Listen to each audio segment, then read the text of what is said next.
this is an iHeart podcast. Guaranteed human. Support for the show comes from Public, the investing platform for those who take it seriously. On Public, you can build a multi-asset portfolio of stocks, bonds, options, crypto, and now generated assets, which allow you to turn any idea into an investable index with AI. It all starts with your prompt. From renewable energy companies with high free cash flow to semiconductor suppliers growing revenue over 20% year over year, you can literally type any prompt and put the AI to work. It screens thousands of stocks, builds a one-of-a-kind index, and lets you backtest it against the S&P 500. Then you can invest in a few clicks. Generated assets are like ETFs with infinite possibilities, completely customizable and based on your thesis, not someone else's. Go to public.com/podcast and earn an uncapped 1% bonus when you transfer your portfolio. That's public.com/podcast. Paid for by Public Investing. Brokerage services by Open to the Public Investing Inc. Member FINRA and SIPC. Advisory services by Public Advisors LLC, SEC registered advisor. Generated assets is an interactive analysis tool. Output is for informational purposes only and is not an investment recommendation or advice. Complete disclosures available at public.com/disclosures. Sink into affordable luxury. Anabay is the only machine-washable sofa, inside and out. With stain-resistant slip covers and a cloud-like frame duvet, everything goes right in the wash. Plus, the modular design lets you change the look of your space anytime. Visit WashableSofas.com to upgrade your home. Shop up to 60% off site-wide, with sofas starting at just $699 and a 30-day money-back guarantee. Shop now at WashableSofas.com. Offers are subject to change, and certain restrictions may apply. Pro drivers live for race day, but for small business owners, every day is race day. That's why going pro with Lenovo Pro matters. One-on-one advice, IT solutions, and customized hardware powered by Intel Core Ultra processors keep your business on the right track. Business goes pro with Lenovo Pro. Sign up for free at lenovo.com/pro. Lenovo. You're listening to a podcast, so you're doing something else too, like maybe scrolling home listings on Redfin, saving places you like without thinking you'll get them, because that's what house hunting has become. But Redfin isn't built for endless browsing. It's built to help you find and own a home. Redfin agents close twice as many deals as other agents, which means when you find a place you love, you've got a real shot at getting it. Redfin helps turn saved listings into real addresses. Get started at redfin.com. Own the dream. Hello, America. I'm Robert Evans. This is Behind the Bastards, a podcast about terrible people. And just the other day, I was doing, normal things for a leftist, anarchist Democrat, namely masturbating to slash fiction about Barack Obama and Joseph Stalin, my two heroes, when I came across a book that reminded me of all of the wonderful beauty of conservatism and all of the evils of my morally bankrupt liberal ideology. And today, we're going to read another section from that book, Ben Shapiro's True Allegiance. Katy and Cody, why don't you come onto the stage and take a bow? Hello. Thank you so much. It's too much. Thank you. You guys. We do it for you. You guys, my heart is going to explode from joy. Hi. More praise, please. More praise. Now, guys, okay. First question for the panel. Who do you think is the bottom? Obama or Stalin? Obama. Obama? You think so, huh? Yeah. I've experienced your Stalin episode. Yeah, this is going to be the new Stalin-Trotsky debate, and it's about whether or not Stalin or Obama's a bottom. Mm-hmm. You haven't done an Obama camps. episode yet, so maybe there's more information for you. Well, yeah, I've yet to learn about his habits, but I could see that. I think Obama's, maybe switches. Maybe the switches. I do think that Stalin, sorry, they're both such similar people. I think that Stalin has the versatility to be a switch for sure. Yeah. Who's to say? To be a fly on the wall of that fanfic. Ooh, I mean, I have some good news about the way fan fiction works, Katy. We're all flies on the wall. I'm very excited to be back. I was not able to attend the last few chapters. Yeah, I'm assuming it won't really matter. Day. Yeah. Mm-hmm. Yeah, you missed Ben Shapiro. Still has not learned how to write a single sentence. Yeah, okay. Yeah, as far Seems as I know, struggle even more. Yeah. It's more getting worse. Yeah. To be fair, he got a little sleepy. Mm-hmm. Yeah, maybe he was sleepy on the third day because it took 4 days to write this. Yeah, and on the fourth day, he got sleepy. Mm-hmm. Yeah, we had a couple of different things in there, including President Mark Prescott, who's white Obama, getting to give his equivalent of the speech George Bush gave at Ground Zero, which is bad when a Democrat does it, but it was good that George Bush did it. Of course. That's simple maths. And actually, we're going to start again with another President Prescott chapter as we turn into 60% of the way through True Allegiance. Is that's the only thing I really missed was that the president gave a speech. No, I mean the black gangster character got angry that the Al Sharpton character didn't want to kill cops as much, so he started a secret plan to replace all of the cops with gangsters. Okay. Sure, because cops aren't already gangsters. Right. Really you're changing the force with that move. Oh, and Brett Hawthorne did a what's the term when you judge people based on their race as criminals? He racial profiling. And then it didn't help. But the point was still that it's good to do. Yeah. It didn't do what it was supposed to do, and learned nothing. He learned nothing. Yeah. Ben is even bad at writing propaganda. Unbelievable. Wrote a case against it. Still didn't see what he was doing. Yeah, because he kind of had the people who Brett Hawthorne was ordering to do racial profiling be like, this is bad because it's racial profiling. And then the racial profiling doesn't work, and it turns out they were right. But you're not supposed to walk away from the book thinking that. It was a good try. We're glad he did it because we need to keep doing it. All right. Good job, Ben. We love your commas. Let's do it. Almost 2/3 of the way into the book, here's President Prescott's chapter. New York City. Featuring a lot of other characters, I assume. Featured God, it can switch forward in time 30 years. We're starting there. We'll see where we land. Yeah. Ben knows that the key to any really readable piece of fiction is that the reader never have any sense of grounding or understanding of where he is. Absolute chaos. Yeah, this is I would describe Ben Shapiro as most this True Allegiance is most similar to, for example, the Dubliners. Okay. It's just like the Dubliners. It's just like the Dubliners. That's what he was going for. Yeah. He's really nailing this consistent inconsistency. Yeah. I do, now thinking about Ben Shapiro trying to write James Joyce, I'm imagining Ben Shapiro writing about a character masturbating through a hole in his pocket and getting stuck up on not being able to write cum. Just he knows he has to. All right. Just a book full of just the C word. The C word. The C word. God. All right. Okay. So the first chapter that we're going to read today is Ellen, who, remember, is Ben Shapiro's wife, but actually is Brett Hawthorne's wife. Okay. And she works for Governor Bubba Davis, who is basically George Bush. I think that's what Ben's going for. Yeah, he's Bushian. He's Bushian and a perfectly rendered Texan. Ben really has spent a lot of time in my home state. I can tell because he uses the classic Texan phrase, hornswoggled, all the time. Governor Davis's refusal to send the National Guard to New York sparked a firestorm across the nation. He cited precedent. Hadn't the governor of California refused a federal request to place National Guard troops on the border? But in the aftermath of the bridge attack, he didn't get much sympathy. Everyone knows that Texas thinks of itself as its own little country, shouted one MSNBC commentator into the camera. Shouting. MSNBC. Well, that means it was a man and not a woman, because a woman would have been screeching. This is how screeching. Yeah. This is how Ben, it has to be a man because he didn't write screeching. He's shrilly screeching into the camera. Right. And it has to be a white man because he absolutely would have told us if it was a black man. Oh, yes, 100%. Yes, absolutely. So here's Ben Shapiro, who clearly knows how people talk on NBC, describing what NBC would say.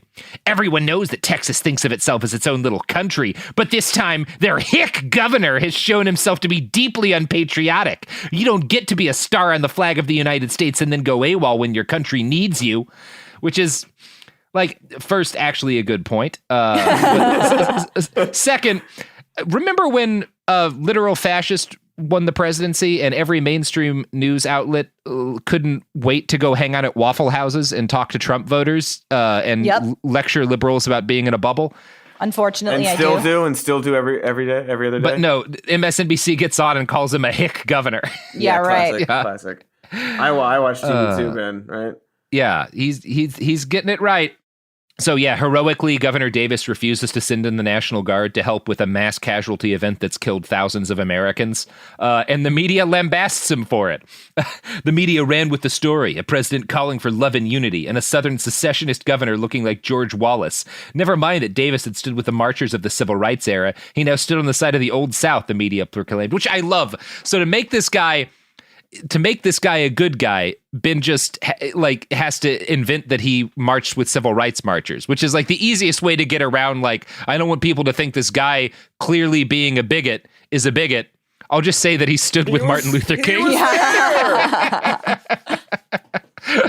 It's very funny. He's doing a great job. Well-rounded. It's a well-rounded character, you see. Well, and it's also just an example of like how to not write a good book. Because if you're writing a good book, you should always be scared of giving yourself an easy answer. So like if you're trying to make this character into clearly a good, morally upright guy, your best way to, and like you just kind of offhandedly mentioned that he marched with civil rights marchers, that's the laziest way to make him into a good person. Because again, it's this whole show, like tell, don't show thing that Ben has going on. Yeah, he's incapable of showing anything. Yeah, because the governor's actually being evil here. So Ben just says, but in the past, he did really good things. So what he's doing now is good because Martin Luther King. Like, that's what he's doing. Yeah. Show him doing a good thing. It would be considered unbelievably lazy if it wasn't the person that we are talking about. It's very believably lazy. Yes, it's believably lazy. Again, if you wanted to make this more of an interesting book, have him actually have a point and be in the right and the federal government be wrong, but also have the governor be a guy with a problematic past who is battling with that and who like faces additional opposition because of bad things he's done in the past that maybe like gives the bad guys more like room to work with or something. Like make it an interesting fucking story. No, Robert. He saved a bus full of nuns and school children, okay? Yeah, in the past. We don't need to see that, though. Way earlier. No. But that way we don't have to waste words on it. We can just tell you. It's like how when they made the action movie classic Die Hard, they mentioned that John McClane had stood with the civil rights movement so that people would like him, rather than painting him as a deadbeat husband and then making him likable through the things that he suffered and went through and sacrifices he made throughout the movie. You know. I'm going to watch Die Hard tonight. It's good. Sounds like good storytelling. It's a Thanksgiving movie. It's a Christmas movie. It's a Thanksgiving movie. Okay, we'll Christmas talk about that later. Die Hard 2 is an Easter movie. Die Hard 2 is an Easter movie. Is it? No, it's covered in snow the whole time. It's another Christmas movie. No, it's a Thanksgiving movie too. 4th of July. Yeah. The President of the United States. Okay, so Bubba Davis turns to civil rights hero Bubba Davis. Yeah, civil rights hero, basically Martin Luther King Jr. Bubba Davis. Thank you. Turns to Ellen, Ben Shapiro's wife, and asks her to be like the public face of his resistance to the federal government. And she refuses because the President of the United States, she told Davis, had brought her husband home in one piece. He'd made mistakes, she knew. He'd exiled her husband based on lies, separated them for years, slashed the military, undermined the mission, she thought. But in the end, he'd brought Brett home, and that was all that mattered to her. Which is, actually a vaguely reasonable step for a character to take in this book. That's like a human being. No notes on that sentence. You know what, Ben? Good on you. That was a believable single paragraph. Sure, you did it. Wait, was it a single paragraph or was it one really long sentence? Yeah, okay, let's see here. Yeah, he'd exiled her husband based on lies, separated them for years, slashed the military, undermined the mission, she thought. Yeah, it's not a great sentence. The sentence structure isn't good, but the paragraph covers useful emotional territory. Yeah, absolutely. It was an attempt, and just because he kept the sentence going a little longer, that's fine. Yeah. Okay, Bubba says when she refuses. Then I need you on the border. Somebody has to head up this outfit, and if I go down there, they'll accuse me of outright insurrection. You're competent. Your husband is a well-known military figure, and well, damn it, you're a woman, and those sexists in the press won't label a woman an insurrectionist. Okay. So he gives his, I guess, press secretary control of the military forces he's placing on the border because as a woman, the press won't accuse her of leading an insurrection. So which end of that is sexist is my question. Clearly the media. You are the media. Which side has Ben landing on there? Great question. I think the media is sexist because they won't call her an insurrectionist when she starts leading an insurrection.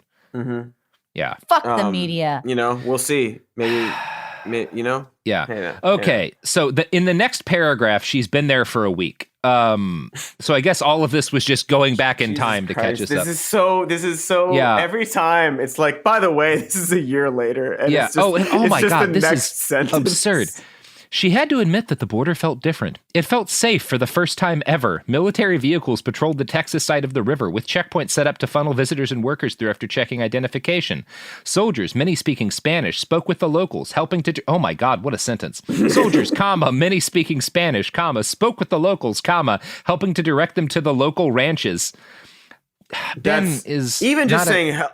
Yeah. Spoke with them to help them with. Yeah, Yes. I mean, saying simple adjustments to get rid of all those commas. Yeah, it's He just doesn't believe bad. in a copy editor. And also, I don't know, if you ever spend a lot of time in places where there's tons of military vehicles and soldiers manning checkpoints, I can say from experience in multiple countries, you don't feel very safe. That checks out. Tons of soldiers handling basic travel needs makes me feel like I'm in a dangerous place because every place I've been like that has been dangerous. Yeah, interesting feeling. Yeah. Also, spent a lot of time on the Texas border, and definitely a lot of terrible things do happen on chunks of the U.S.-Mexican border. It's a long border. Most of it's pretty empty. You know? Yeah, right.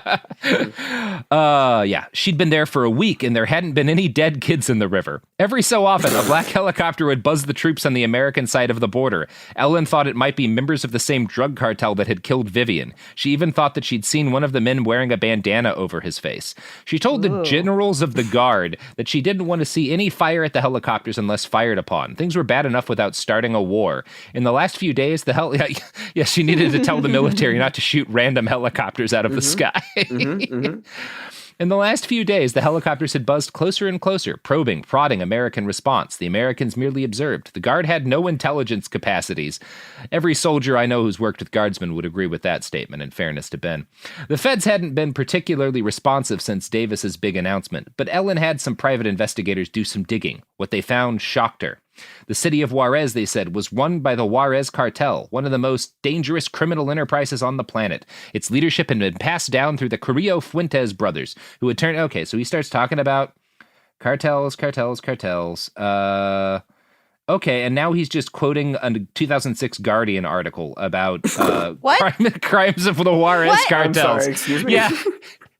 We've got Ben Shapiro writing a Daily Wire article about the cartels. I was going to say, is this an article for his website? All right. No, he actually cites a 2006 article from the UK Guardian. Wait a second. Yeah. So what fucking world are we in? Yeah, that's a great question. The timeline in this is not super clear because Obama was also president in the past. Wait a sec. Okay. I thought that they did find weapons of mass destruction. They did.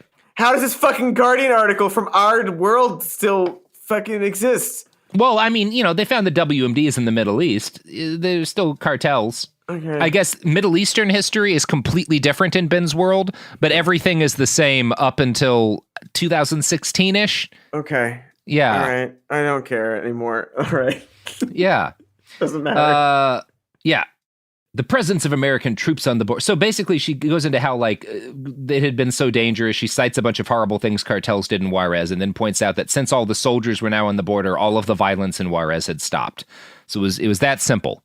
Piece of cake, no problem. Nothing to see here, folks. Some people might note that the Mexican military is basically armed identically to the United States military and has not succeeded in any way, shape, or form with crushing the cartels, who are similarly armed in a lot of cases. Some people might note that.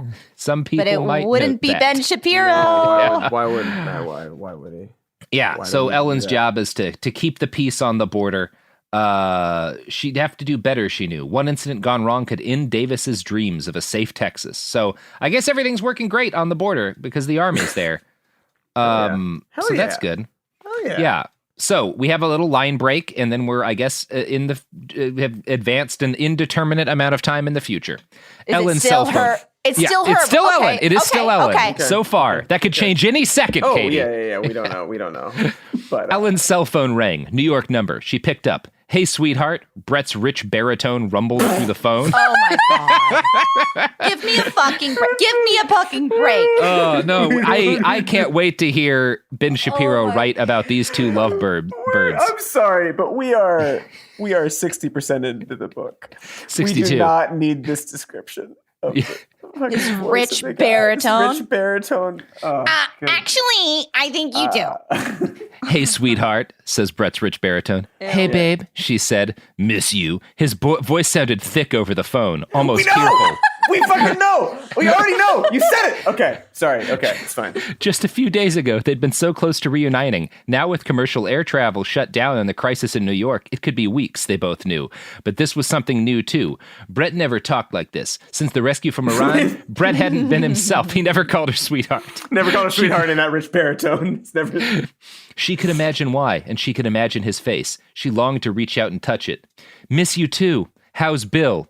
He's hanging in there. Another pause. Are you okay? Bill, by the way, is their friend whose wife and young daughter were just killed. Mm-hmm. Oh, right. That's what they spare for Bill. How's Bill? Yeah, he's fine. Yeah, he's doing all right, you know. In fairness to Ben, the way he wrote Bill, he clearly was not broken up over the death of his wife and child. No. That is true. He's doing fine. He's doing all right. He's doing great. He's right back to work. Are you okay? Yes. That's a no, he laughed. So did she. Davis made a mistake not sending the troops, you know. I know, she answered, and I have a feeling something's coming here. Something bad. I'm getting the same feeling. It's not over, is it? A long pause. No, I don't think it is. Someone knocked on the door to Ellen's office. I gotta run, babe, she said. Take a bullet for you. I can't even say. Brett Hawthorne responds, take a bullet for you, sweetheart. She hung up. Every time. That's what they say at the end. That's their cute thing that we all love. Take a bullet for you. And I've heard variations of this from a couple of different people who had family members who would end every conversation with I love you, aunts and uncles, grandparents. And they were like, it always seemed kind of silly to me until the day that they died. And then I remembered the last thing that they said to me was that they loved me. And now I understand why they did that. And that's legitimately heartwarming and a wonderful thing. Take a bullet for you is not. No, it's not. No, it's not. No. It's so interesting to associate violence with love. Mm-hmm. It says a lot about Ben, but that's his equivalent of you just want him to know how they feel. So mention being shot every time you finish a conversation. I just remember the last time we spoke, I said I'd fucking die in a rain of bullet fire. Yeah. For you. For them. I'll get stabbed in the abdomen repeatedly for you, babe. I'll get stabbed in the abdomen repeatedly for you. Fucking fuck up my insides with searing hot metal for you, babe. For you. I'll pull my hamstring for you, baby. Yeah. I'll suffer hydrostatic shock as a high-velocity round tears through my organs for you, babe. Love it. You too, love it. Babe. God. And again, if you wanted to do a fun, kooky couple, you could have them do increasingly deranged versions of that to end their conversations. Yeah, that's a fun bit. That's a fun bit. But that's not what's happening here. That shows they're playful and they know. Yeah. Get sodomized by a drill bit for you, babe. Right. You could have fun with it. Oh, they love each other. Look at how much fun they have. Yeah. It's this queer. They're kind of dark. They have this dark sensibility as opposed to. Yeah. I can't even read them saying that without gagging. It's the 9th time. Yeah, every time there's a visceral reaction to it too. It's hard. It's the only piece of Ben's writing that makes me feel anything. Okay, so she hangs up on Combat General Brett Hawthorne, and then she gets a slip of paper from a sergeant in the guard that tells her it came from HQ. And we'll find out what that slip of paper says. But first, Katy. Yeah. You know what will take a bullet for you? My man. No, that's not the answer. The products and services that support this podcast. Of course. God, we should really get sponsored by Body Armor. Yeah. See if Hesco will, Get on that, Robert. throw some bucks at us. Wear body armor for you, babe. Mm-hmm. I'd prefer not to get shot for you, babe, so I wear class 4 plates. Let's stay out of danger and like be happy somewhere else, babe. Yeah. I'll attempt to stay safe as best I can for you, babe. I hope you do the same for me, babe. Okay. All right. Support for the show comes from Public, the investing platform for those who take it seriously. On Public, you can build a multi-asset portfolio of stocks, bonds, options, crypto, and now generated assets, which allow you to turn any idea into an investable index with AI. It all starts with your prompt. From renewable energy companies with high free cash flow to semiconductor suppliers growing revenue over 20% year over year, you can literally type any prompt and put the AI to work. It screens thousands of stocks, builds a one-of-a-kind index, and lets you backtest it against the S&P 500. Then you can invest in a few clicks. Generated assets are like ETFs with infinite possibilities, completely customizable and based on your thesis, not someone else's. Go to public.com/podcast and earn an uncapped 1% bonus when you transfer your portfolio. That's public.com/podcast. Paid for by Public Investing. Brokerage services by Open to the Public Investing Inc. Member FINRA and SIPC. Advisory services by Public Advisors LLC, SEC registered advisor. Generated assets is an interactive analysis tool. Output is for informational purposes only and is not an investment recommendation or advice. Complete disclosures available at public.com/disclosures. Tired of spills and stains on your sofa? Wash away your worries with Anabay. Anabay is the only machine washable sofa inside and out, where designer quality meets budget-friendly prices. That's right, sofas start at just $699. Enjoy a no-risk experience with pet-friendly, stain-resistant, and changeable slip covers made with performance fabric. Experience cloud-like comfort with high-resilience foam that's hypoallergenic and never needs fluffing. The sturdy steel frame ensures longevity, and the modular pieces can be rearranged anytime. Shop WashableSofas.com for up to 60% off site-wide, backed by a 30-day satisfaction guarantee. If you're not absolutely in love, send it back for a full refund. No return shipping or restocking fees. Every penny back. Upgrade now at WashableSofas.com. Offers are subject to change, and certain restrictions may apply. Pro drivers live for race day, but for small business owners, every day is race day. That's why going pro with Lenovo Pro matters. One-on-one advice, IT solutions, and customized hardware powered by Intel Core Ultra processors keep your business on the right track. Business goes pro with Lenovo Pro. Sign up for free at lenovo.com/pro. Lenovo. Flag football is exploding, and iFlag is leading the way. As the Guinness World Record holder, iFlag hosts premier flag football tournaments nationwide for boys, girls, high school girls, and adults. From first-time players to elite competitors, iFlag delivers top-level competition, unforgettable experiences, and a community built around the game. Ready to be part of it? Join the movement. Find your tournament and learn more at iflag.org. That's iflag.org. We're back. Thank God. So she's just gotten a letter from HQ. Ellen goes to the, some command headquarters. Oh boy, we're talking about journalists again. By the time she arrived at the mobile home, which is, I guess, the mobile headquarters for the Guard, a small crowd of journalists had formed outside. As she stepped out of her car, the cameras clacked away. The focus of the nation was certainly on New York, she thought, but that didn't make the regional journalists any less hungry to get their footage on the national broadcast. It's an awkward sentence. Sure is. She saw the box as she stepped inside the empty room, sitting on a makeshift desk, a table somebody had culled from the local rec center. Ooh, that's an awkward way of telling you there's a box in the room that's important. Wait, yeah, read that again, please. She saw the box as she stepped inside the empty room, comma, sitting on a makeshift desk, comma, a table somebody had culled from the local rec center. That's the box was bad sentence. She walked into a trailer, there was a makeshift desk, and on top of the desk was a box, waterlogged and made of cardboard or something like that. Oh, that was horrendous. I want us to do a search of how many commas are used in this book when we're done.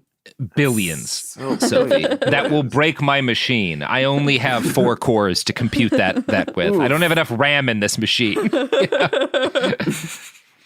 The box was cardboard, wet at the bottom. A wet plastic bag sat beside it. The box had been carved open at the top. She crept up on it. Why did she creep up on it? Why? Well, you never know what's in a box. Bomb, maybe, right? Ooh, another real champion of a sentence. She crept up on it, the pressure in her chest screaming at her to not look inside. Screaming, huh? There's a head. There's a head in the box. We're having our 7 moment here, and it's the head of some National Guard motherfucker who... Oh, I guess a National Guard guy had been imprisoned in Mexico for months. She's just letting us know about this here because she finally got her head. I'm sorry. Maybe drop that earlier? I don't know. Like, no, he wrote this book in one sitting. He wrote it all the way through, and he's like, I did it. I'm done. He got sleepy.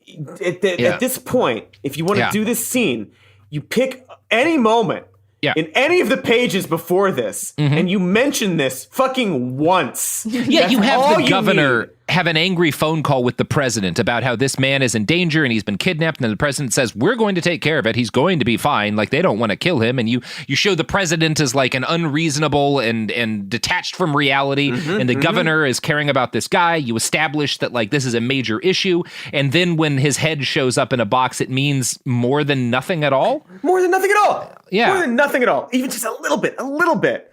Yeah. That should be the bare minimum. Just a bare minimum. Just like go back and add a sentence. It's not.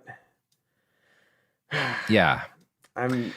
It's fine. It's good. Yeah. Now the holes on his head that used to hold eyes stared through Ellen. Oof.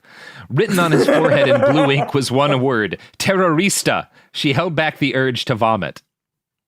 What a... Why hold that back? Sentence man. Yeah. The sentence man has arrived. She turned away thinking, it was a genius move, she concluded, so offensive that there would have to be some response from the Texas government, a crime directed not at the national government, but at an individual claimed by the Mexican government to be a criminal. Wow, that was one sentence. That's one heck of a sentence. It played directly to Davis's soft spot, abandonment. He'd wanted to retaliate. He'd wanted to push across the border into Juarez, and Prescott would want no part of it, not while he was trying to woo the president of Mexico to endorse his job creation plan, and not while he had the whole entire world unifying around him. Yeah, it might be bad to invade Mexico in a time like that. Oh my God, I just got what Ben's doing. What's he doing? So, this book, we have another 9/11. And after the actual 9/11, George Bush immediately invaded Afghanistan and started agitating to invade Iraq. And playing the part of Iraq and Afghanistan in this book is Mexico. Oh, yeah, I see it. Bush was right to invade a country that had nothing to do with the terrorist attack. And Bubba Davis is right to invade Mexico, which also had nothing to do with the terrorist attack. Yeah. Excellent. I love it. Good stuff. Yeah, so Bubba calls Ellen, and he's like, this is America, not Afghanistan. This shit can't happen along my border. It's America's border, Bubba, but America won't do shit to protect it. They failed. Now it's my turn. She took a deep breath. Governor, she said, you do this, and you could be looking at open conflict with Prescott this time. No more play acting, no more excuses. You think he's going to send his boys down here to shoot at our boys over us killing some drug dealers? I don't know, but neither do you. Everybody on Earth has called the president's bluff, said Davis. Everybody. He's caved every time. What would make this time different? You, she answered. He hates you. That won't make his cojones any bigger, girl. He laughed. Ooh, girl. Look, this is just this has been really, coming for This is how people talk. Yeah. Girl. I'm looking forward to so seeing much. some dead criminals for a change, and the line goes dead.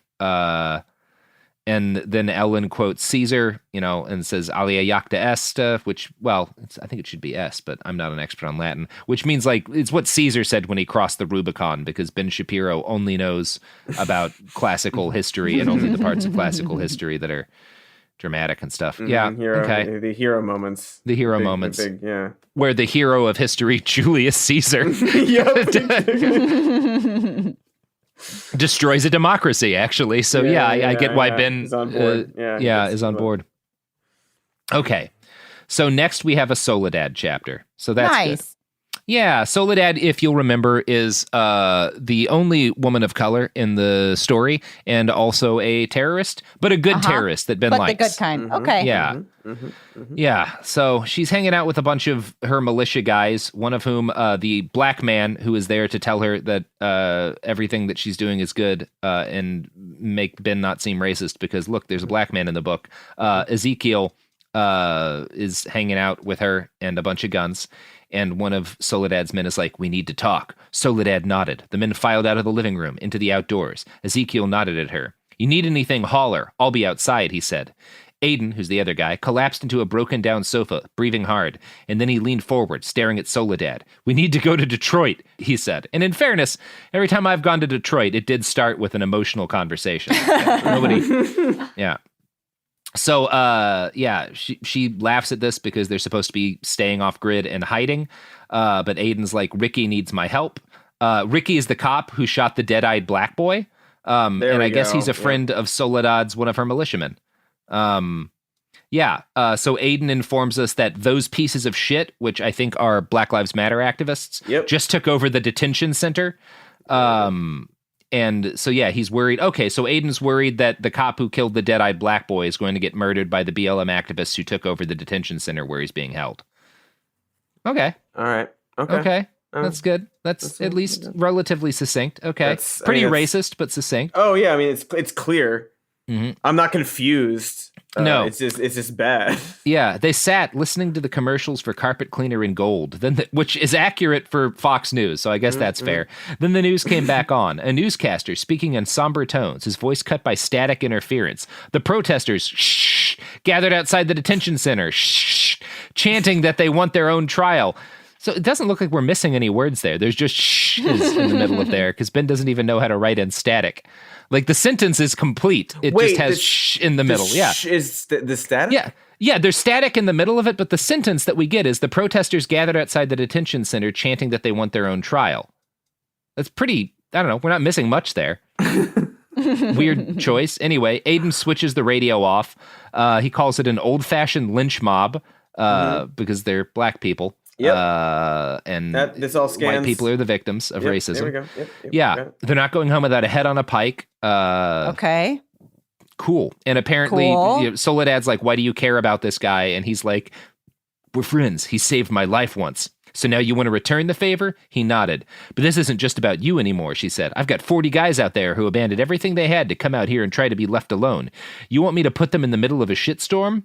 The storm is coming to you. They're distracted. They'll leave us alone. For how long, Aiden grimaced. I'll bet Ricky thought they'd leave him alone, that he was doing the right thing when he shot that black boy. Oh my God. The dead-eyed black child. The dead-eyed, thank you. Yeah. There you go. Good Lord. Aiden then thanks Soledad for giving her something he'd been missing, a reason to fight. So that's good. This is so that's brutal. Great. Yeah, it's just a bad book. It's bad. It's bad. Yeah, it's just a bad book. Okay, so she goes through a little long dark tea time of the soul for a paragraph or so, and then she decides to head out at nightfall to Detroit. And then they're in Detroit. They arrived in the evening, a chain of cars and motorcycles taking refuge in the abandoned Michigan Central Station, the old rail depot for the city. Aiden guides them through because I guess he knows Detroit. Everything is decayed and crumbling. They hole up in an abandoned building and make it their HQ. There's homeless drunks still around the place because that's all of Detroit. That's good. So we get a little rant about Ben Shapiro. For years, the city had tried to rehabilitate the building. It had been bought, rebought, bought again. They'd considered bonds, taxpayer subsidies, anything to get the building restored. Nobody had bothered. Detroit was a disaster area. Investing money in the city would be a massive waste. Aiden had grown up in Detroit, he'd said. He knew the city well. His grandfather worked for General Motors, had a union job that was supposed to keep him employed all his life. Then foreign cars began flooding the American market, and the auto union contracts meant that American car companies couldn't compete. Jobs started fleeing. As they did, the government of the city decided to raise taxes dramatically on the people who still held jobs, and the companies that still decided to stay in town. They left too. Mayor after mayor took office promising to bring business back, then pandered by crushing businesses that remained. The tax base disappeared. So that's how Ben Shapiro thinks Detroit wound up where it wound up. Cool. Yeah. That's good. This is like a segment from his podcast. Yeah, he also notes that white families moved out to the suburbs, black families couldn't afford to follow. The city self-segregated. They did it. Okay. It's as simple as that. They did it. They decided to. Okay. There's nothing. A masterful understanding. It's interesting what's happening. Reality. Yeah. it's interesting what's happening here because he starts off by saying that like Detroit is hopeless and like it can't be fixed. And then the only plight that's worth focusing on are like this white kid whose dad lost his job and who, like that's fun. And this continues because Aiden and Ricky meet in Detroit and they think they're the only two white kids in town. And so they become best friends. Their parents went to church together. They fought back bullies together. Ricky was the straight arrow, Aiden the budding juvenile delinquent, eager and ready to do anything to make friends. So two white boys against the bad black kids of Detroit. That's Aiden and Ricky, the cop who shoots that little boy to death. So that's good. That's a good book. Good was the word I was going to use too. Mm-hmm. I was like, what's the right word for this? Ben would know. It's good. Good. Yeah. Okay, so they become friends, but then Aiden is a juvenile delinquent and they grow apart. One day, Aiden's mother saw Ricky in church, asked him if he'd seen Aiden. Ricky lied to cover for him. Aiden, he'd said, was probably at the library. Then, hands gripped into fists, still wearing his Sunday suit, he went looking for Aiden. He found him in a rundown tract house, surrounded by a couple of dropouts, high on weed and drunk off his ass. Aiden, Ricky said, your mom's looking for you. She missed you at church. One of the losers laughed. Yeah, mama's boy, your mama's looking for you. Shut up, Aiden slurred to him. Yeah? Well, tell her I'm out here. I'm not going to do that. I'd said I'd come and get you. Aiden laughed, a high-pitched whine that eventually tapered off into a snort. Well, you tried, Boy Scout. Now get back home to your mama. Ricky grabbed him by the scruff of his t-shirt. Get your ass home, Aiden. Or what, Aiden sneered. Or this. Ricky punched him in the face. Aiden went down like a load of brick. Wow, so we're not... It's interesting because we're getting Aiden's backstory here, but it's not being posed as him having a conversation with Soledad and telling her what happened. We're just reading this as if it's another, like we've just switched to 20 years in the past is another scene without any sort of break. It's not like he's not remembering, like we're not starting this chapter on Aiden and him like remembering. Ben's just written He's not describing it. He's not telling the story. No. It's just a series of paragraphs that describes the scene that happened years ago. God, he's such a dog shit writer. I seriously do not think anybody edited this book. No, they didn't. It's not possible. The editor would have been like, this is not how you write a book, Ben. Did he self-publish it? No, but I think the publishing company is it's not great. It's called No Edit Reads is the name of their company. It's one of those things where like it's like I'll kind of pay you if you like publish this for me. Yeah. I've wanted to look into the publishing company for a long time because it is very clear that like I liked Katy's first joke. This is first draft shit. Can we have a moment for how good Katy's joke was? Thank you, Sophie. Thank you. It was wonderful.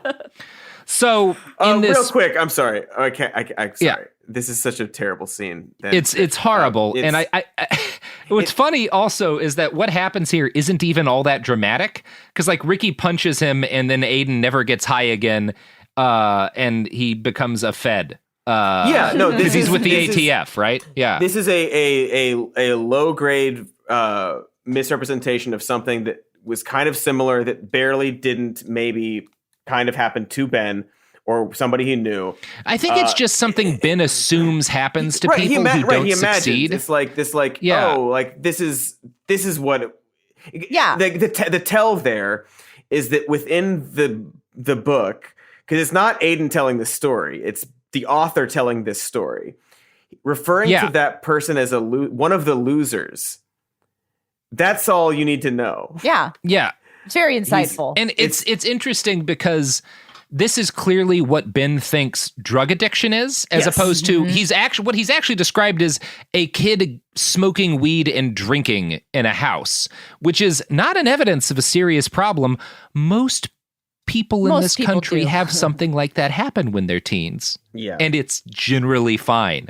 Like, if you want to have this be, like, have him get into heroin or some shit. Have fucking Ricky, like, find him ODing and turn him over and stop him from choking on his own puke. At least make it a life or death situation if this guy's going to say he saved my life. No, he got high on weed. He got high on weed that one time and then got punched. And one of the losers punched him. No. That was Ricky. His friend punched him because that's how heroes solve all their problems with violence. Mm-hmm. That's what makes them heroes. But Cody, I'm sorry, you beta. Right. I'm sorry. Cucked by Ben once again. Yeah. Okay. God. So that's why Aiden, the guy that we barely know wants to save Ricky, the guy who shot that dead-eyed black child. I wonder if Ben thinks it's disgusting and uncivil to punch Nazis. I bet he does. But not your pot-smoking friends. No. Not if it helps them become feds. So, okay. They go through like a plan. They talk about like how the fucking detention center's laid out and yeah. Okay, so here's Aiden again. So here's the plan. We have to wait until the right time. We're not interested in taking on the police. They're armed and they're scared, and armed and scared cops are just as likely to shoot us as anybody else. Ben's on the verge of making a point there. I mean, so close, he's Ben. just dancing right around it, isn't he? That is why people are angry, Ben. Get there. Just get there, man. Instead, we need chaos for the cover. Every riot is led by a few key characters, Ben the riot knower. Everybody there may look like they're ready for war, but most are there to show their friends that they're brave. The authorities know that, so their chief task is to arrest the rabble-rousers and let the rest sort of fade away. If that happens, we'll never get Officer O'Sullivan out of there. I guarantee you that whoever's leading this thing is smart and capable. This is not amateur hour. Oh, so we're getting into Ben's like if it's like riots and protests are like nefariously organized because people couldn't spontaneously, form up in large numbers and confront and outmaneuver the police without having like a leadership cast. That's right. That's yeah. right. That's right. It's funny because an article dropped last week where like revealing so the Department of Homeland Security and the FBI were spying on Portland protesters during the protests and riots this summer, and were like desperately trying to figure out who the leaders were. And the exact wording in the report was something along the lines of, all we wound up with was a list of who was canceling who on Twitter. That is amazing. It's very funny. That is intensely beautiful. Yeah, it's the best thing that's ever happened. Oh my God, I've never been so happy reading a story. Best laugh all day. Thank you for that. Yeah, it fucking ruled. Ben knows riots. Absolutely knows him a riot. Ben Riot Shapiro. Yeah. Okay, so one of the men in the back pipes up, why don't we just grab him off the street when he's released? And Ezekiel, who's again the only black guy in this group, guffaws. Have you seen us? We stick out like a KKK rally in Harlem. No chance they don't find us and at least neutralize us. No, here's what we're going to do. Oh, wait, and then he doesn't tell us what he's going to do. Instead, Aiden, the next paragraph is, so after Ezekiel says, here's what we're going to do, Aiden takes out a garbage bag and pulls uniforms from it. Then he tosses to Soledad and 3 of the other men, who step forward to put them on. Now, for the rest of you guys, I've got something really special. Doesn't even tell them anything, just throws out uniforms, and men start putting them on. Ben is a real bad writer. Everything that he has a character say is like a cliche. I'm not sure of the right word, but it's like a overused phrase, like a sentence structure that's like so obvious and overused. Right, because it's not like, it's not cliches necessarily. You're right. We'll stand out like a KKK member in Harlem. Well, and it's also, of course, it had to be the black guy who said that because he would think of Harlem. And it's also that he says, here's the plan, and then nobody explains the plan, and instead another character takes out a garbage bag full of uniforms and everybody understands it. And the chapter ends with Aiden opening a duffel bag with T-shirts in it, and we don't know what's on the T-shirts, but everybody's jaw drops and Soledad chuckles, well, you've got to die sometime. So my guess is that something racist is on them to draw attention and create a giant fight or something so that they can sneak in and free Ricky. That'd be my guess. Kind of like the start of the third Die Hard movie, actually. Yeah. That's an Arbor Day movie. Okay. You're quick. Good. You're quicker than me, Cody. Our next chapter is a leave-on chapter. I think we have to take a break. Oh, yeah. Katy, I guess we should. You just took the words out of my mouth. I'm sorry. I'm sorry. Thank you. I apologize and you're welcome. I'm appreciative. I'm appreciative, too. And you know who's most appreciative? No. Your butt? Yes. That's wrong. The products and services that support this pod. Cast. Katy's so funny I was gonna today. guess cast. I'm so happy. Support for the show comes from Public, the investing platform for those who take it seriously. On Public, you can build a multi-asset portfolio of stocks, bonds, options, crypto, and now generated assets, which allow you to turn any idea into an investable index with AI. It all starts with your prompt. From renewable energy companies with high free cash flow to semiconductor suppliers growing revenue over 20% year over year, you can literally type any prompt and put the AI to work. It screens thousands of stocks, builds a one-of-a-kind index, and lets you backtest it against the S&P 500. Then you can invest in a few clicks. Generated assets are like ETFs with infinite possibilities, completely customizable and based on your thesis, not someone else's. Go to public.com/podcast and earn an uncapped 1% bonus when you transfer your portfolio. That's public.com/podcast. Paid for by Public Investing. Brokerage services by Open to the Public Investing Inc. Member FINRA and SIPC. Advisory services by Public Advisors LLC, SEC registered advisor. Generated assets is an interactive analysis tool. Output is for informational purposes only and is not an investment recommendation or advice. Complete disclosures available at public.com/disclosures. Life gets messy. Spills, stains, pet accidents, and kid chaos. But with Anabay, cleaning up is easy. Our sofas are fully machine washable, inside and out, so you never have to stress about messes again. Made with liquid and stain-resistant fabrics, that means fewer stains and more peace of mind. Designed for real life, our sofas feature changeable fabric covers, allowing you to refresh your style anytime. Need flexibility? Our modular design lets you rearrange your sofa effortlessly. Perfect for cozy apartments or spacious homes. Plus, they're earth-friendly and built to last. That's why over 200,000 happy customers have made the switch. Upgrade your space today. Sofas start at just $699. Visit washablesofas.com now and bring home a sofa made for life. That's washablesofas.com. Offers are subject to change and certain restrictions may apply. Pro drivers live for race day, but for small business owners, every day is race day. That's why going pro with Lenovo Pro matters.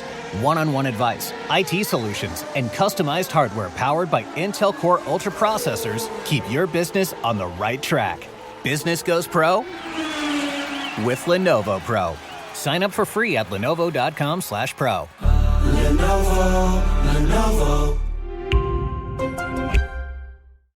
Flag football is exploding, and iFlag is leading the way. As the Guinness World Record holder, iFlag hosts premier flag football tournaments nationwide for boys, girls, high school girls, and adults. From first-time players to elite competitors, iFlag delivers top-level competition, unforgettable experiences, and a community built around the game. Ready to be part of it? Join the movement. Find your tournament and learn more at iflag.org. That's iflag.org. All right, we're back, and it's time for some motherfucking Levon. Oh, yeah, baby. Who is, again, the black crack-dealing Osama bin Laden of the story, basically. Although there's also another Osama bin Laden who's basically Osama bin Laden, but named Muhammad. There's a lot of bin Ladens and a lot of Obamas. Yeah, you can't have too many Obamas or bin Ladens. Yeah, no, absolutely not. Just pop them in. Oh, okay. So when we open, he's sleeping with. Sorry. I'll just start this. For 2 days, Levon stood in the cold. He had his men bring him food and clothing. He slept on the sidewalk. Next to him slept the mother of Kendrick Malone, the little kid that Ricky killed. With them slept hundreds of others. Every day, local businesses shipped out supplies for the group, eager to be seen as caring for the plight of the righteous protesters. And still, they didn't release Ricky O'Sullivan. Perhaps they thought that the crowd would dissipate. Perhaps they were waiting for federal intervention that wouldn't come. The president had already declared that this was a local matter, and the resources of the state had already been redirected to the disaster area in New York City. There would be no cavalry. And so they waited. Each day, members of the media crowded around Levon to hear his words. But each day, the number of media dwindled. The attention span of the nation ran shorter and shorter these days. Well, yeah, there's just been a giant terrorist attack, and the governor of Texas is invading Mexico. So I guess people occupying a detention center might not be the top story in the nation at the time. Yeah, fair enough. It's hard to. So Levon decides. The media is wild. Who knows? Yeah. What newspapers they have access to in there. Yeah. So Levon decides the time has come for action because the media is not paying attention anymore. But action required provocation. So far, the authorities had been smart. They had holed up, put nobody on the street, waited for the ire to burn itself out. You know, like we saw the cops do this year. Oh, yeah, sure. they hadn't made any statements other than to praise the peacefulness of the protesters and suggest their sympathies for the protesters' cause. Okay, so yeah, Ben knows how the cops work. That's how they would handle an occupation of a detention center. Jesus. Okay, so Big Jim is offering to negotiate the stalemate. He said that Levon could become a player by accepting the verdict, demanding change from the feds, and being granted an informal say in the appointment of officials up to and including police officers. He said that Levon should just let O'Sullivan go, show that he was the bigger man. Already, Big Jim had gone on national television, urging the president to send more federal officials to talk about the future. The nation's eyes had been riveted on Detroit, but with the Big Jim's imprimatur of legitimacy, the Detroit federal solution was gradually drawing the steam out of the kettle. Okay, just boring shit. And then they arrived. Like a blessing from the skies, they came. There weren't many of them, but they were enough. White men riding motorcycles, planting themselves in the midst of the newly minted tent city, and they wore T-shirts, "Fight the Thugs." Okay, so he's got right-wing vigilantes showing up to a BLM protest. Ben did predict one thing. Nailing it, yeah. He's good. Yeah. It's not that got the media's attention, but oddly enough, few of the men wanted to talk to the media. That part's not accurate. One in particular bowed his head anytime the cameras came near. Levon denounced them for the cameras. Who are these white supremacists? Coming into a city white racism is ruined, and accusing us of racism for standing up for our human rights. But secretly thanked God for bringing them. It kept the fight alive, at least for another day.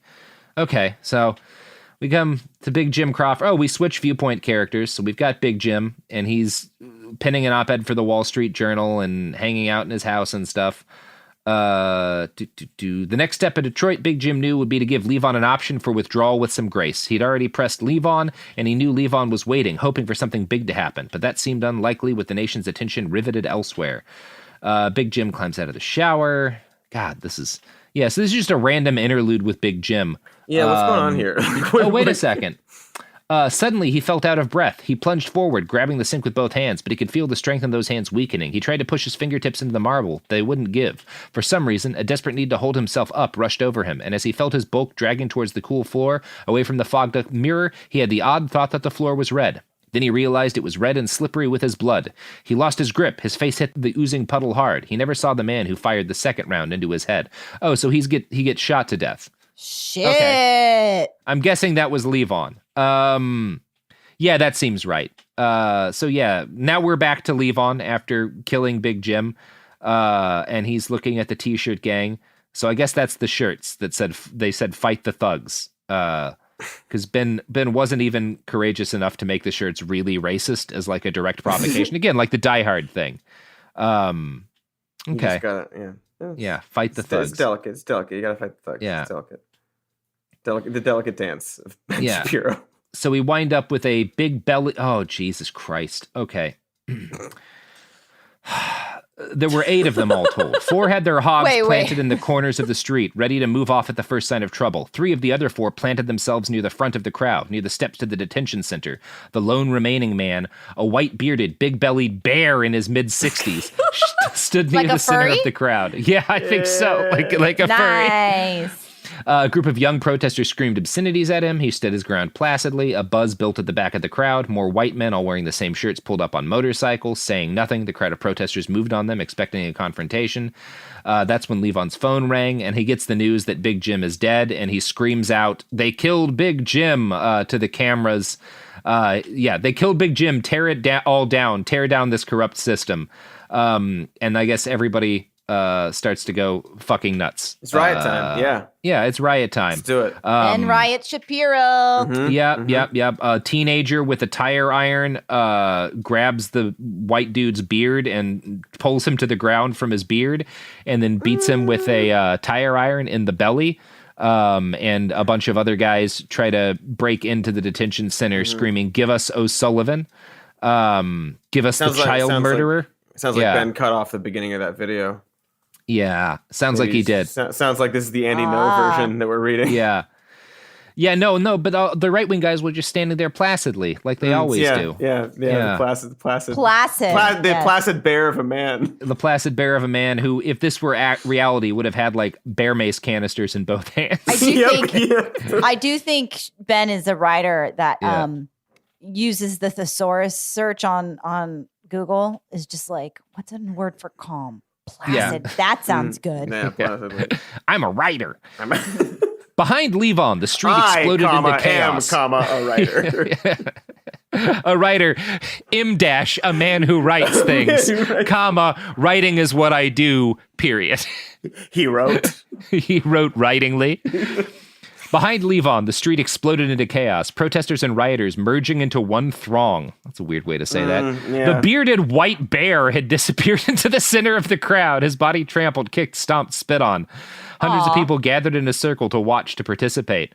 At the outskirts of the riot, motorcycles rev their engine, fending off rocks and bottles. One pulls out a handgun and fires it into the air, scattering the crowd near him, but drawing a fusillade of debris from all quarters.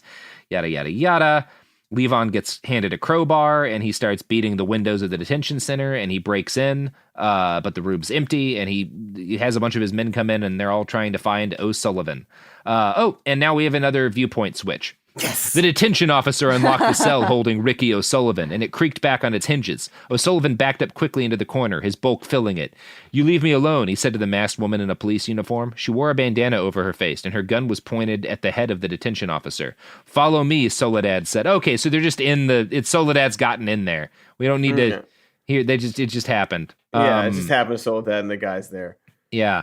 She also threatens to murder Ricky if he doesn't come with her, which is odd for a rescue.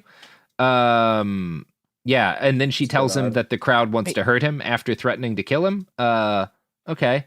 Oh wait, no, she's saying that the crowd will kill you if you don't come with me. Okay, I guess that makes more questions. Ben just wrote it badly. Shocking. Yeah. So she and Ricky take off. And they get out just ahead of the rioters. So we have a viewpoint switch to Soledad and Ricky in the middle of Levon's chapter. And then we're back to Aiden. So we have another viewpoint switch to Aiden in Levon's chapter. Is it in the present or the past? Is this a memory of Aiden's? It's in the present. I don't think we're hearing about his past. All right. Yeah, Aiden's waiting for them in a garage with a SWAT van. We don't seem to know how he got the SWAT van. Don't need to. He's got it. Yeah. Soledad pounded on the barrier to the van's driver's compartment. "Go," she screamed. "Go, let's get the hell out of here." "Not without Ezekiel," Aiden replied. "What? He's not here. He'll be here any moment." Now 2 of Levon's men had reached the van. One began slamming on Aiden's window, while the other tried to pry open the back of the van. "Hold on," Aiden shouted, throwing the van into reverse. The man at the back of the van screeched as his head banged against the iron of the door. Soledad felt sick to her stomach at the bump as the wheels hit him. But Aiden kept backing up until there were just a few inches of room between the rear doors and the elevator next to the stairwell. "Ezekiel's coming," Aiden said. "Any second." Now the man at the driver's table... Okay, so the guy pounding on the window cracks it. Aiden pulls out a .22 caliber handgun, rolls down the window slightly, and fired. The bullet hit the man in the shoulder, knocking him to the ground, which... That's like the smallest possible handgun, generally. Like that .22 is like the smallest of the bullets. Yeah, which is not to say that it can't kill people, but it's interesting that this bullet knocks a man to the ground. Yeah. A presumably a large thug. Another bear of a man. We have to assume. Okay, so the elevator doors open after this, and Ezekiel's there, sitting on the floor, his mouth open, breaking hard. Blood ran down the side of his police uniform. Soledad leapt out of the back doors, grabbed him by the arm. "Stay with me, Ezekiel. We're almost out, almost free." He grunted, threw another arm over her shoulder. O'Sullivan grabbed him by the collar and hoisted him into the van. So, yeah, they confront... He has to gun the engine and drive through people with handguns who are threatening him. Shots are fired, but they don't hit anybody. Yada, yada, yada, yada, yada. Okay, let's get through this boring action. It is boring. Yeah, it's really boring action. Okay. Not a great sign. Yeah, they get out. They escape. Great. And now we're back to Levon. Right. Oh, we do finally get back to Levon. So hears about O'Sullivan's escape. The street fights have died down that we're being told. The police had fled the detention center. There's bodies in the street, bleeding. It looked like a war zone. He turned to face the reporter, the camera directly in his face. She'd asked him a question before he found out O'Sullivan was gone. He'd completely forgotten it. "What did you ask?" He murmured. What comes next, she asked. The mayor is vowing to keep order. Levon looked out over his burning city. His burning city.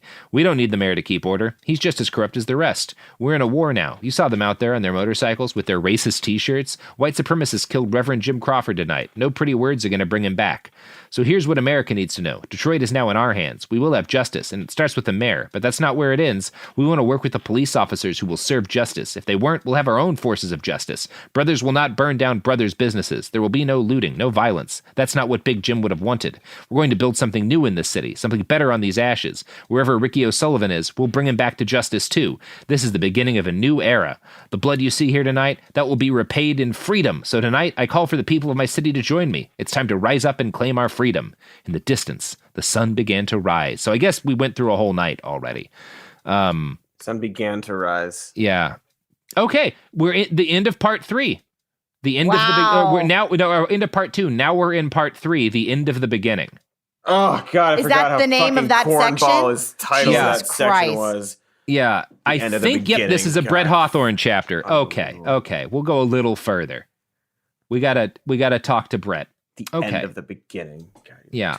So it starts with Brett getting a phone call from his friend Hassan, who's again his Muslim friend who he went to school with, who worked for the FBI to inform on other Muslims, but then stopped working with the FBI when white Obama decided that Muslim terrorists were fine. Mm-hmm. Wobama. Just to catch everybody out. Wobama, Wobama. Okay. So, Hassan calls him and is worried and tells him to get over quickly. Clearly something bad has happened. So Brett picks up his service weapon and slid it in the small of his back, because all professional gun users know that holsters are not worth using for a gun. You gotta put him in a cool place, Robert. You gotta slide be it in the back of your pants. Yeah. Yeah. Closing the door to the hotel room, he glanced down the hall stealthily. What? Oh, fuck you. Fuck you, Robert. You glance stealthily all the time, Cody. Oh, I'm mad at you now. I don't know why. Nobody who wasn't drunk or having an affair would be coming down the hall at 2 a.m., he figured. But better to be paranoid than blithe. Sure enough, a buzz-cut man in a black suit waited at the elevator. Federal, thought Brett. There was only one reason for him to be waiting. The president wanted to see General Brett Hawthorne. And there was only one reason the president would want to see General Brett Hawthorne. To stop his investigation. I like the federal. Yeah. So I guess they had both met at some point previously that I don't think we saw. Yeah, and Brett doesn't want to have another meeting with the president. Yeah. Of course not. Okay. Of course not. That means he's trying to stop his investigation. The last thing Mark Prescott wanted, Brett figured, was bad publicity right after a terror attack. Islamophobia in the top ranks. That's how the headlines in The Nation would read, and Prescott read The Nation. The man in the black suit locked eyes with Brett, began walking towards him. After years of riding the bureaucratic bull, Brett had one key rule: better to ask forgiveness than to seek permission, which is why he was relieved to see a door at the stairs on the other end of the hallway. And fortunately, he was on the second floor. So he turns back and he takes the stairs half the flight at a time, his knees throbbing. Behind him, he hears the door slam open, and in the man's voice, he's running. We'll grab him in the lobby. Brett had no such intention. So we don't know why these guys are chasing him, really. Doesn't matter. But I can take him. Yeah, Brett knows how to run. He's great at running, and he gets onto the street without the feds catching him. Yeah, I do. Yeah, so he makes his way to where Hassan lives, which is a neighborhood nobody wants to walk at night. Mm-hmm. Yeah. God. Yeah, well, he's black. Of course he lives in a bad neighborhood. On, of course. Jesus. Come on. It's not. Yeah. Come on. He lives in an old building refurbished with cheap appliances and cheaper flooring. Mm-hmm. So that's great. They've self-segregated, Robert. That's Ben's favorite kind of segregation. Oh, God. Okay, so Hassan gives him a thumb drive and shows it to Brett. And I assume it opened quickly. Hassan slid out a thumb drive, loaded it onto his laptop, set the machine on the coffee table before Brett. Do you know this man? And then a video file popped up. It showed a young, slim Muslim man wearing jeans and a long-sleeved shirt, yada, yada. Do you recognize him? Brett does. It's Mohammed. And he asks, Hassan how he found it. Oh, Okay, I guess Hassan has backdoor access to most of the security cameras in New York mosques. What? Yeah, that's how we got this picture. Here's a development. Yeah, no, it took him years. That's all he says. But he's got it. He has all the security camera footage. Took him years. Yeah, the footage is 4 days old. It's too, oh God. It was taken 4 days ago. Hassan anticipated Brett's disappointment. I know, too long, but finding a man named Mohammed in a mosque in New York is like finding a Jew named Goldstein in a synagogue here. What? Yeah! Yeah. There it Good is. stuff. He did it! Hell yeah. So the guy that Mohammed's talking to is under FBI surveillance. We talk about this new terrorist who's been introduced for a little while, and I don't care. Yeah. Apparently this other terrorist has given opening prayers at the New York Stock Exchange. So that's great. Because prominent Muslims are all tied to terrorism. I forgot about that. You're right. Sorry, I forgot. So Brett travels to the house of this imam who's been hanging out with the terrorist. The imam actually lived on a rural compound off the road. In the dark, Brett missed the turnoff twice. The gravel clanked off the underside of the cheap Toyota Hassan had borrowed from a friend. The woods showed black against the early glimmers of rising sun. Blah, blah, blah, blah. So it's daytime. There's prayers going on. He shows up at the imam's house and is told that the office doesn't open until 9 a.m. He says, tell him the teacher sent me. The mention of Ashami's nickname, who I guess is the terrorist mastermind that we heard about earlier. Okay, so obviously they don't respond to a random white dude who's clearly military walking up and saying that he was sent by a terrorist. They say we know nobody of that name. Yeah. But the imam's like, that's all right. I know this man. And he shows up and he invites Brett in. Anjem Omari, Hassan had told Brett before Brett left for Jersey, was no one to be trifled with. He'd been rumored to have deep connections to various Middle East-based charities with their own connections to major terror groups. He fronted for a variety of Islamic human rights organizations dedicated to fighting Islamophobia, and it was in that guise that he'd become a go-to face for Prescott. Oh, okay. So this guy is fighting Islamophobia, and obviously all organizations that are fighting Islamophobia are fronts for terrorists? Yep, yes. That's what Ben writes here. That's the only reason. That's it's a logical conclusion. Yeah. For Ben to make. Okay. That is wild. And this so is also, this is fun. The very next sentence states that the Prescott tenure had seen several small lone wolf attacks. Each time Prescott had cited Omari as evidence that the moderate Muslim community was alive and well in the United States. It's fun to note that 71% of the way in the book is the first time we learned that the U.S. has been beset by lone wolf Islamic terrorist attacks during this president's administration. This is all news. This is part 3. Yeah, part 3. We are more than 2/3 of the way through the book. We're almost 3/4 of the way through the book. Be good to know this context, but yeah, so this guy's a well-established media personality. He's a moderate Muslim, but he also criticizes Israel, which should be another hint that he's secretly a terrorist. Yep, we got it. Yeah. So, said the imam, what can I do for you, General Hawthorne? I'm so glad you made it back to us in one piece. Allah must have protected you from harm. Indeed, he must have, said Brett. I come here seeking your advice and help. And yet you mentioned the teacher. Why would you think I know such a monster? No reason, Brett said carefully, but I am looking for a man, and I think that, given your prominence, he might approach you. I am approached by many Muslims. I am blessed by Allah in having a wide following and a grand platform. How would I know the man you seek? His name is Mohammed, Brett explained.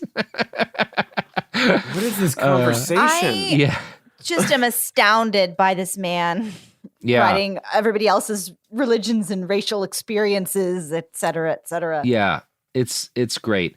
So the imam says he doesn't know this 17-year-old named Mohammed. Okay. And Brett doesn't believe him. Are you implying that I'm lying to you? No, said Brett. I'm flat out telling you that you're lying. I know you know such a man. So either you can continue spouting this line of bullshit and I can have you detained and questioned, or you can tell me the truth. Omari laughed out loud. No, I don't think you have that sort of pull, General. You may be a hot shot with a particular segment of the population, but as you say, I am somewhat well connected. Gentlemen, please come in. The door behind Brett opened. In came the federal agent from the hotel, his face impassive. Another black suit-clad Fed stood next to him. Brett pushed himself to his feet.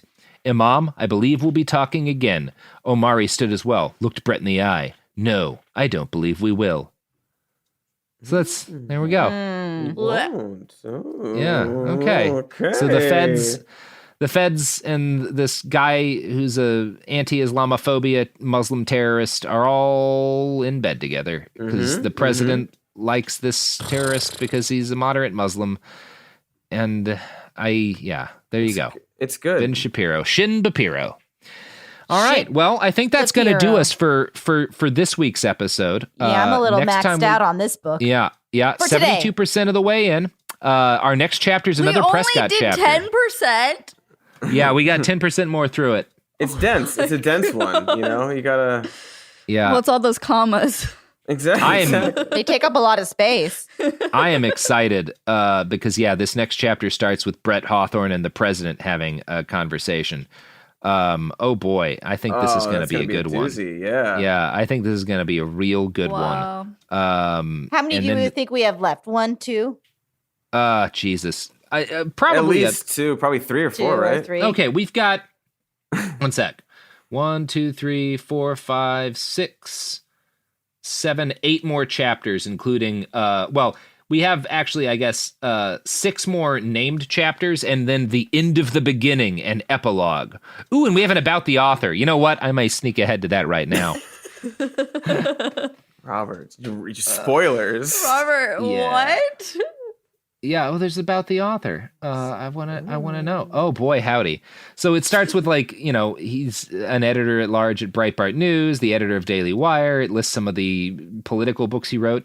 Shapiro was also a nationally syndicated columnist since age 17, a graduate of UCLA and Harvard Law School, and the host of The Morning Answer on KRLA 870 in Los Angeles and KTIE 590 in Orange County.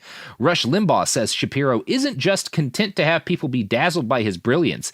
He actually goes out and confronts and tries to persuade, mobilize, motivate people. Glenn Beck calls Shapiro a warrior for conservatism against those who use fear and intimidation to stifle honest debate. I've never known him to back down from a fight. Sarah Palin says even that when Americans... he's wrong.